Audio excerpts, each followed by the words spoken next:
Hi everyone, welcome back! In today's video, we'll be talking about the Ziggud Crescent, a quad-driver hybrid IM, and probably one of my go-to racks for sub $300 US. Before we get started, a big thanks to Linsoul, but as always, this review will be 100% my honest opinion. Okay, now let's start with the box itself. The box was actually quite nice, but it got some dent from rough shipping, so just as an input to Linsoul, please put some kind of bubble wrap or at least shipping paper for more safety, because yes, mine come with this dent. On the side of the box, you can find the specs of the IM itself, and then the other side, and on the back. Okay, let me open the box for you. So when we open the box, thankfully, it has some kind of padding, and previously the IM was here. And you get this accessory box. Inside of the accessory box, you get yourself this nice Ziggud case. And what else? Hold on. Let me actually open the accessory box. You get a 4.4 balance connector, and you got yourself 3 or more like 2, because hold on, let me just open it for you. Okay, so one type of the ear tips you got is the foam one, and then a clear silicone, and then another silicone, but this one is dark color. So in a way you get 3 types, but well, these 2 is kinda same type, so I don't know, 3 or 2, so yeah, whatever. And you get yourself a warranty card and wearing diagram. Basically, I guess it's just a quick start guide. Let me clear the table first, and let's see the IM itself. And here is the nice Ziggud case, and here is the IM. So to recap, what you get inside the box: obviously the IM itself, a 2-pin modular cable, a manual, warranty card, a 4.4 and 3.5 connectors, 2 types of soft silicone ear tips, and 1 pair of foam, and this very nice large Ziggud case.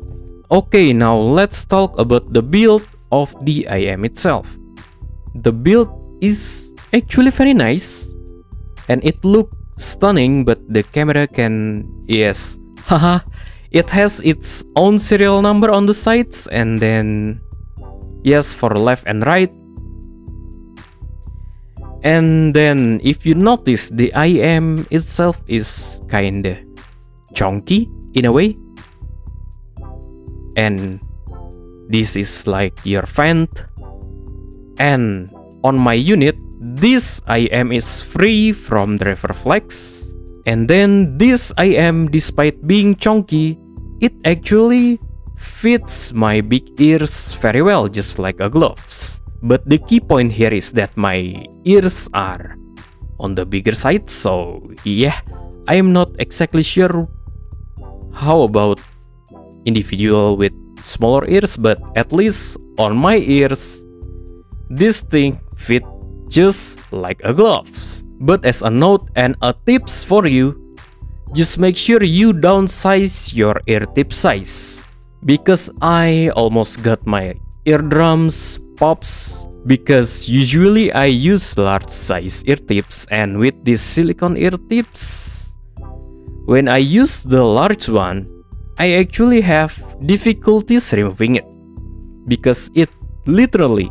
sticks so well. It ended up I have to, first of all, please, I can't stress this enough, do not force to pull on the IEM itself, because if you use brute force, you can actually damage your eardrums. So, just in case you having difficulties to remove the silicone ear tips or the IEM from your ears, just kinda do this motion and dig below the ear tips so the seal breaks up, and then yeah, do that.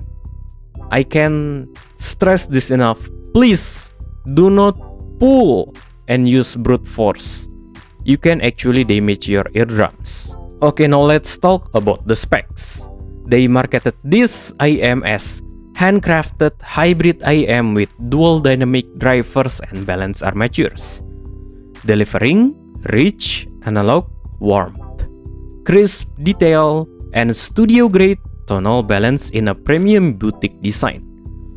Oh, they marketed this as studio-grade tonal balance, you are in luck. I made my living out of reviewing audio gear, mixing and mastering commissions, so I can kinda test the claim for studio-grade tonal balance.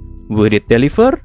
Let's see in the sound section in a bit. Okay, so for the configuration itself, the Crescent used an isobaric dual dynamic driver for the bass, 1030262-163 for the mids and highs, and 1033518 for the ultra highs.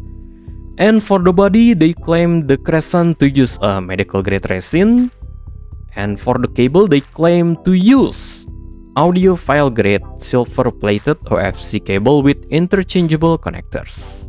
Okay, without further ado, let's talk about the sound section of this review. For the sound setup I use is obviously the Ziget Crescent itself, stock cable, stock dark silicone ear tips, Vio BTR11, those very cheap Bluetooth dongle, and the new Jet Audio JZ budget dongle, Poco M6 Pro, Arturia Mini Fuse, and Mac Mini M4 headphone jack, and the Vio QX13. For the music, I use Apple Music covering J-pop, rock, EDM, metal, jazz, and rap. My first impression with the Ziget Crescent is that, okay, I love the tonality. To me, this doesn't have exactly a charming like, wow, this sounds so good and something like that, but it's just the subtleties of everything are just done right. Well, almost. For the overall tonality itself, I would describe this as your typical meta IEM tuning, basically a very balanced bass with the bass exactly cut off around 250 Hz, which prevents the bass from interfering or adds any mud to the mid-range. As for the treble, it's actually one of the very extended treble IEMs out there, but actually, to my ears, a smooth sounding one. One of my viewers, and now actually we become friends, said that some reviewers claim that the Crescent as a bright and harsh sounding IEM. Personally, I cannot back up that claim because I don't find this to be bright and harsh. But if you want to know what bright and harsh, do yourself a favor, grab yourself a Sony MDR7506. Or if you want the harsh Pro Max Ultra XYZ, grab yourself the Beyerdynamic DT990 Pro. That one is the literal embodiment of harsh and bright. Anyway, let's talk from the bass. The Crescent has this full-bodied bass with very nice weight, and it actually smacks. Sure, the tonality itself is not for bass head, but more tuned towards individuals who enjoy clear bass. The only nitpick I have with the Crescent is that if you use a very budget source, well, on my case, the BTR11, the bass actually kinda hard to control. The main issues I have if I plug this with the BTR11 is that the bass kinda feels sluggish in a way, but with other better source, I have no issues at all, even with the Poco M6 Pro. The bass actually speedy enough for us to enjoy double pedal music, and it actually smacks so I can enjoy my rap music like with head bopping moments. Yeah, basically the bass is good. I love the bass. As for the mid-range, the Crescent does have a slight anomalies on the mid-range area, especially around 500 Hz. It's only a slight bump that made the tonality to be a bit boxy. The analogy I can give you is that it sounds like you're just, for example, buying a new studio monitor for mixing purposes, but you don't have the budget to purchase a proper studio monitor stand, so you just decide to put your studio monitor directly on the table, which creates those resonances around 500 Hz. Does it sound unpleasant? Not really.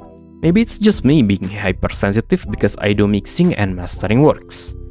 The treble, as I said earlier, this one has a very extended treble, and actually on the lower treble and mid treble itself, with the exception of the high highs and the ultra high frequencies, well, usually with the Harman target or SonarWorks target, the high frequency rolled off gradually from 8 kHz is just basically shoo. And for some reason, Zigat decided to just keep extending more till 16K, and then at 16K, this IM began to roll off at that frequency. So no wonder some reviewers said that this is a bright or even call it harsh, while in fact it's just so extended, not like your typical IMs. So if your hearing health still extends to 16K or more, you definitely can appreciate how extended the treble of the Zigat Crescent. And as for the claim for studio grade tonal balance, from the perspective of a so-called audio engineer wannabe, yeah, I can use this for studio use, for mixing and mastering purposes, and I can also use this as another reference to check my mix translation. Though my only complaint is that if you are actually buying this to do studio work, just be aware of those 500 Hz slight boxiness, and just make sure you know your gear first before you make the decision to mix with it. Okay, you know what, to make it more thorough, let me give you one example. So let's say you are not used to this type of tonality, or if you're lucky enough to have the privilege to use an ultra flat acoustically treated studio room with your ultra high-end studio monitor. What I mean to know your gear first is that you have to know with the Crescent you might have unconscious decision to make the bass lower than your normal to compensate for the bass boost of the Crescent. Then for the 500 Hz mid-range issue, you're running the risk of making your mixing decision to compensate those boxy resonances and ended up with hollow sounding mixes. Since the lower treble of the Crescent actually lower than your typical Harman target or SonarWorks target, most likely your decision is to boost the lower treble more than you usually do. So it could end up making your mix sounds a bit harsh. As for the highs and ultra highs frequency, you might end up not giving that extra lift on air frequencies, because with the Crescent your mix already sounds airy enough on your ears. So again, yes, well, the Zigat Crescent could be used for studio work, but as a rule of thumb, make sure you take your time to know your gear first. And now let's talk about the technicalities. For 279 USD, the technicalities are very good. Let's start with the stage. I would say the stage is decent, probably the weakness of the Crescent. I found the stage to be a bit too intimate, but this was in context when I used the Crescent for my mixing work. I ended up panning my effect a bit too wide using this IM. But for personal music listening, like enjoying yourself to some tunes and stuff, the Crescent just sounded fine. What about the imaging? This thing actually holographic, even when plugged only using BTR11. Yep, you heard that right. If you want a holographic presentation with minimal budget, this could be your IEM. As for separation and positioning, very good. Despite having a smaller soundstage, it does not have any issues with separation and positioning. For the detail retrieval, it's very good. It offers you a nice rumbly bass with that thick thump, and then the midrange itself is full of textures and a decent micro details, even on the ultra high extension of the treble. So yeah, the detail retrieval, I can say it's very good. What about the comparison? I will compare this to the Moondrop Blessing 3. Since in Indo I cannot find a normal price Moondrop does, so I will just compare it with the Blessing 3. The Blessing 3 price around 300 USD. This thing beats everything except the transparent resin of the Blessing 3. Because those transparent resin is, well, it's just look nice. I can see the inside of the IEM and the structure, and I don't know, it's just me maybe. So, I dare to say this is like 1 or 2 steps ahead of Blessing 3 anytime all day long. As for the conclusion, if you're in the market for a sub 300 USD IEM, let me actually give you 2 conclusions. First is for audiophiles audience, the one that doesn't actually need to use this IEM to do your studio work. For $279, this thing actually one of my go-to racks for personal music enjoyment. The Crescent actually offers a very good value for your money, and it does sound nice, and most of the claims that Zigat marketed on their website, yeah, it delivers. And I do appreciate the analog vibes the Crescent tries to present us with. The second conclusion is for audiophiles or audio engineers that are actually going to use this for your studio work. Because Zigat in a way kinda marketed this as having studio grade tonal balance. First of all, as always, you need to know the character of the gear you are working with.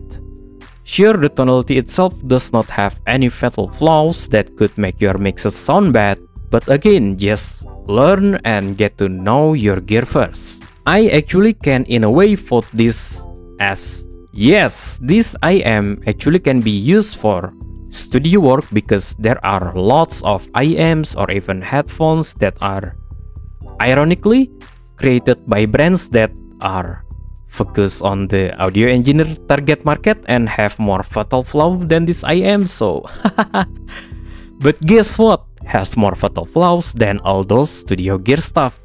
It's my life. Self-ads time. I open a music mixing and mastering. Let's say you want to cover a certain song and you only have your vocal take and an instrument file of the song. No worries, I can mix and master it for you. Or if you have all the stems, like you record everything yourself, that's even better. That's actually easier for me to mix, and not only that, I also create commissions for loopable BGM. Anyway, if you're interested to help me to pay my bills and my debts, feel free to email me right here. And then if you found this review helpful, leave a like, hit subscribe, and share the video with your friends. That's all for me for now. Thanks for sticking with me until the end. I'll catch you in the next one. Bye for now.